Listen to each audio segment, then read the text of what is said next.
Resident Evil Village is a fairy tale about grief. A dead father, a stolen daughter, and a century-old monster who refused to let her own child stay gone. Every horror in that frozen Romanian village traces back to one woman's obsession. But to understand what Ethan Winters walked into, you have to start with him first. Here's everything that happened and why it matters more than it looks like. Ethan Winters and the European relocation. For 3 years, Ethan Winters lived the most aggressively normal life imaginable. New country, new house, baby daughter, probably a nice little coffee routine every morning. The whole setup screamed witness protection. Quaint European village somewhere in Romania. Population density so low you could scream and nobody would hear you, which, you know, turns out to be relevant. But here's the thing. Ethan's relocation wasn't witness protection. It was containment. See, the Ethan walking around that house in February 2021 wasn't entirely the same guy who walked into the Baker estate 3 years earlier. His body had been rebuilt using the Mutamycete, the mold. Wounds that should have killed him just closed up. His hand got severed and he reattached it like he was snapping together Lego.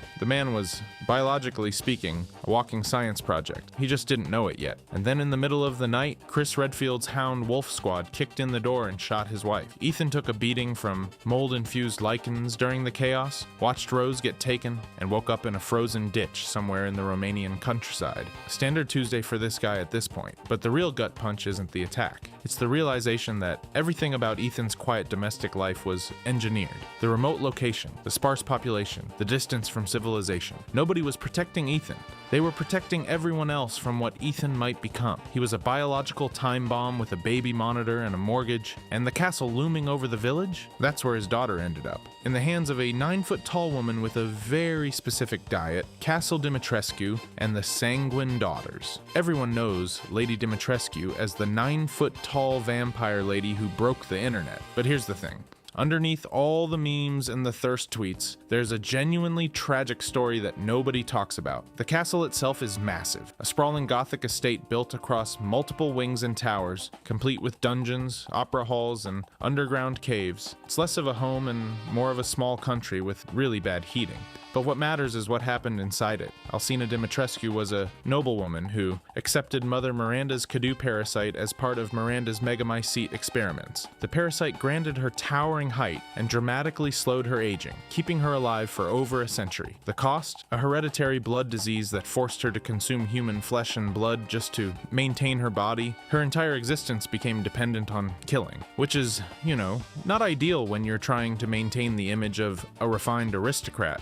That dependence made her completely loyal to Miranda. The castle became a slaughterhouse dressed up as high society. Maidens were lured in under the pretense of servitude, drained of blood, and their remains were used to produce wine that Dimitrescu sold to maintain her family's wealth. An entire supply chain of murder disguised as vintage bottles. Then there are the daughters, Bella, Cassandra, and Daniela, each made from human women implanted with parasitic insects that hold their bodies together like a swarm in human shape. They weren't born as her children. They were experiments Miranda considered failures, handed off to Dimitrescu to raise. Every single daughter is a life that couldn't be salvaged, given to a woman desperate enough to love anything that called her mother. The same maternal devotion that drives Miranda. The same devotion that drives Ethan. Dimitrescu is what happens when that love gets weaponized by someone worse than you. But if you think a blood-drinking aristocrat with mommy issues is disturbing, wait until you see what House Beneviento does to your actual brain. House. Beneviento and the psychological hallucinations. This is the moment Resident Evil Village stops being an action game and becomes something else entirely, something worse. Because House Beneviento doesn't want to kill Ethan, it wants to break him. The estate sits shrouded in fog and surrounded by gravestones, and the architecture itself is wrong. Hallways loop in ways that shouldn't make sense. Rooms feel connected and disconnected at the same time. The Cadou mold permeating the walls warps perception just enough to scramble your spatial awareness without you realizing you're lost. You don't notice the disorientation. You just feel dread and can't explain why. But here's where it gets genuinely disturbing. The dollhouse sequence, the one that made grown adults put down their controllers, isn't random horror imagery. It's a psychological attack built entirely around Ethan's trauma. Donna Beneviento uses the Cadou's hallucinogenic properties to force Ethan into a nightmare constructed from his worst fears. His dead daughter, Mia's voicemails, a grotesque monster baby hunting him through corridors, every detail designed to exploit grief he hasn't processed. The entire house strips away your weapons, your inventory, everything. You walk in armed to the teeth, and within minutes you're solving puzzles in the dark with nothing but a flashlight and mounting panic. The game mechanically disempowers you at the exact moment the narrative is doing the same thing to Ethan, which is, not ideal. Here's the thing nobody talks about. The entire sequence wasn't designed to kill Ethan outright. It was designed to weaken him. Miranda's goal was Rose as a vessel for Ava, and Beneviento's job was to hollow Ethan out emotionally before he could fight back. Donna needed him broken down, not dead. Ethan walked into that house as the hero of this story. He walked out shaken to his core, clutching a flask containing a piece of his daughter. He just had to keep moving anyway, but at least Beneviento had the decency to mess with Ethan's mind in a creepy mansion. The next lord couldn't even manage that much class. Moreau's reservoir and the Cadeau parasite. Salvatore Moreau is what happens. When Mother Miranda just doesn't put much effort into the science, every other lord got precision, guidance, careful Cadeau integration protocols. Moreau got left to figure things out himself, which is, not ideal. His reservoir is a vast, swampy lake where he dwells, surrounded by water teeming with mold creatures. The whole area reeks of decay and neglect, fitting really, considering who runs the place. Moreau himself is this grotesque amphibious mess, barely holding himself together. He doesn't exactly swim gracefully or hold his breath for long, and his regeneration is patchy at best. Definitely not on the level of Dimitrescu's rapid healing. Basically, he looks like a sad fish man who got abandoned halfway through a mutation, which is exactly what happened. But here's where it gets dark. Moreau harvested human hosts to use for creating molded monsters. The exact scale and frequency aren't clearly detailed, but it's clear he ran a brutal operation turning people into biomatter for combat units, all while whining about how Miranda barely checks on him anymore. Mom Doesn't Love Me hits different when you're running an industrial-scale slime factory. The man turned an entire lake into a breeding ground for biological nightmares because he wanted approval from someone who genuinely could not care less about him. The whole Cadeau parasite thing also ties directly into Ethan's messed up transformation. Full neural sync takes time, and Ethan's infection timeline meant he was slipping deeper into molded territory with every hour. 3 days trapped in that nightmare, slowly becoming something else, fun. Moreau wanted to be loved. He got a swamp and a body everyone recoils from. The least respected lord with the most desperate need for validation. But if you think a sad fish monster with an inferiority complex is disturbing, just wait until you see what Heisenberg built with actual ambition and a grudge. A Heisenberg's factory and the cybernetic army. Carl Heisenberg is the only one of Miranda's lords who wanted out. And honestly, after seeing what he built down there, you start to wonder if he could have pulled it off. His factory is a sprawling industrial nightmare carved into the mountain, powered by massive turbines and whatever salvaged machinery he could get his magnetic hands on. The production floor churned out sold-out units on a continuous loop, each one stitched together from human corpses, mechanical parts, and the Cadeau parasite. These aren't science experiments. This is an assembly line. An army built one corpse at a time. But here's where it gets interesting. Heisenberg didn't build this from nothing. The factory's foundations trace back to an old manufacturing site that predates Miranda's control of the village. He repurposed existing infrastructure and combined it with his own Cadeau-enhanced abilities to manipulate metal, which means this factory, buried under a Romanian village, is equal parts scrapyard ingenuity and parasitic nightmare fuel.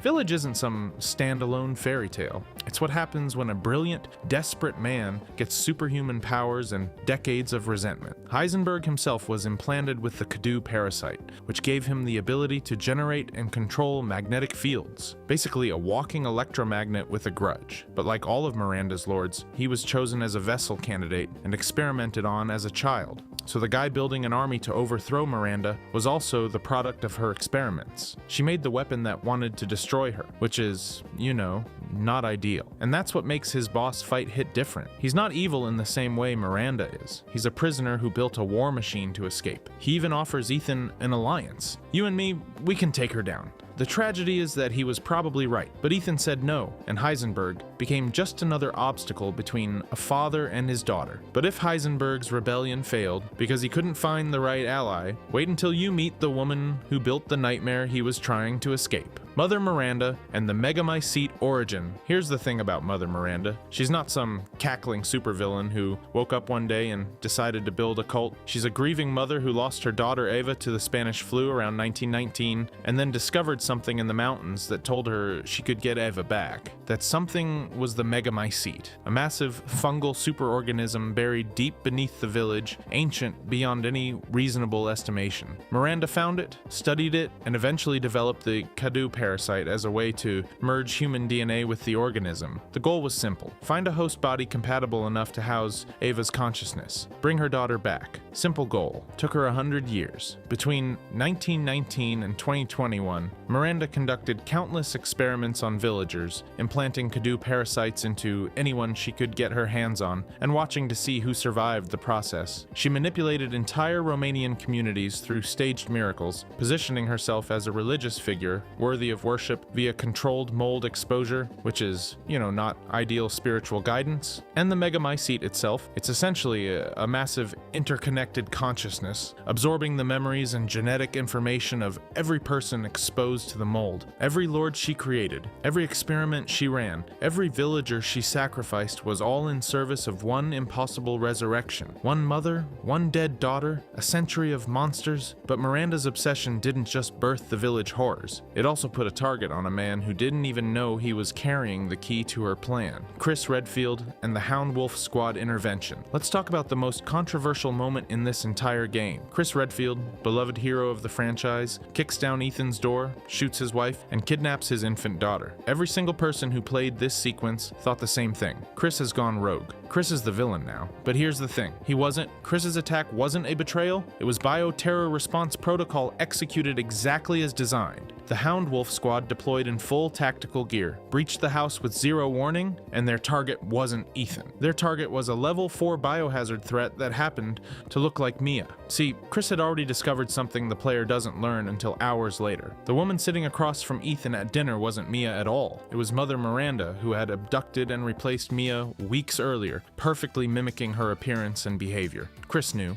Ethan didn't. The real objective was Rose. Miranda needed her because Rose carried the Megamycete's power within her, a compatible vessel for Miranda's dead daughter Eva. His daughter wasn't just his daughter. She was the key to a century-old resurrection ritual, and every second she remained in that house brought Miranda closer to completing it. The mission parameters came directly from Chris's own authority as Hound Wolf Squad Captain, operating independently from the BSAA. No bureaucratic chain of command. No oversight committee. Chris went off-book specifically because the BSAA itself had become compromised, something he confirms later when he discovers they're deploying bioweapons as soldiers. And that's the part that makes this genuinely tragic. Chris couldn't tell Ethan. Explaining that his wife was actually a shape-shifting bioterrorist wearing her face is how you trigger exactly the panic scenario you're trying to prevent. So he did his job, he followed protocol, he saved the world by looking like a monster to the one person who trusted him, which is, not ideal. But if you think Chris carrying that guilt is painful, wait until you see what Ethan does with his final moments alive. The Megamycete destruction and Ethan's sacrifice. Here's the thing about Ethan Winters. He was already dead, has been since RE7. The man walking through this village, getting his hands chopped off and reattaching them like it's a minor inconvenience, was never truly alive. He was a mold construct running on borrowed time. And somehow, that makes what happens next hit harder. The Megamycete sat beneath the village like a root system from hell, a massive fungal superorganism connecting everything Miranda had built over the last century. This thing wasn't just alive, it was the foundation of every bioweapon, every experiment, every horror you'd fought through, and Ethan decided to blow it up from the inside. Chris Redfield's team planted the explosives. The detonation was set, but someone had to stay behind and trigger it manually because Miranda was still alive and the Megamycete needed to be destroyed before it could spread further. Ethan, already calcifying, already falling apart at a cellular level, volunteered himself. His body was deteriorating in real time. The mold that kept him walking was finally giving out. He was dying either way, but here's where the irony becomes almost poetic. Mother Miranda, the woman who spent a century manipulating biology to resurrect her dead daughter Eva, died right there in the village she'd controlled for generations. Her life's work, the Megamycete, the Cadou parasites, the Four Lords, all of it was rendered meaningless in a single explosion. Her own creation became the fuel for her destruction. I don't know what to tell you. That's just karma operating on a cosmic scale. The blast wiped the village off the map, Miranda's infrastructure, her century of work, her fungal network stretching beneath the earth, all of it burned. Chris confirmed the Megamycete was completely destroyed. Every connection it sustained collapsed. Every trace of Miranda's legacy, gone. Ethan's death works because he was never fighting to survive. You can't save something that's already gone. He was fighting to give meaning to an existence that was never supposed to happen. A dead man choosing what his borrowed life was worth, and he decided it was worth exactly one daughter. But that daughter grew up, and 16 years later, she's got problems of her own. Rose Winters and the Shadows of Rose Epilogue. 16 years after the explosion that killed Ethan Winters, his daughter Rose is a teenager. She carries the same mold-based power that Mother Miranda spent over a century, trying to recreate through torture and human experimentation. The universe has a sick sense of humor. Rose's body is still partially composed of the Megamycete's mold. She's not fully human. Never has been. Ethan wasn't either, not after the Baker estate, but Rose was literally born from it. The BSAA monitors her. Chris Redfield made sure she wasn't defenseless either. Years of combat training, firearms drills, tactical preparation. She's a teenager and she's more lethal than most special forces operatives on the planet, which is, not ideal for someone trying to have a normal life. But here's where it gets complicated. The mold is still inside her. Permanent, dormant, but permanent. The village is gone, the Megamycete is destroyed. Mother Miranda is dead, and yet the mold lives on, quietly, inside a teenage girl who has demonstrated supernatural abilities that rival anything Miranda ever achieved. And then there's Ethan. In the post-credits scene of Village, a figure that looks exactly like him appears on the road as Rose leaves a graveyard. No explanation, no context, just a silhouette walking toward his daughter's car before the screen cuts to black. Not alive, not confirmed, dead, something in between, and Capcom has given us zero answers about what that means. Rose's entire story is a mirror. She carries mold, Miranda carried mold. She has the exact powers Miranda spent 100 years trying to create through experimentation on her own daughter Ava and countless other victims. The only question that matters now isn't whether the nightmare ended when Ethan detonated that bomb. It's whether Rose becomes the next Miranda or breaks the cycle entirely. Every fairy tale is generational. The monster doesn't die when you kill it. It just waits for the next child to inherit the curse. And Rose Winters, with mold in her body and her father's impossible silhouette haunting the roadside, is carrying a legacy she never asked for into a world that has no idea what she is. The village is ash. But the story isn't over. Not even close. If you enjoyed this video and want to see more, click the video on the screen now.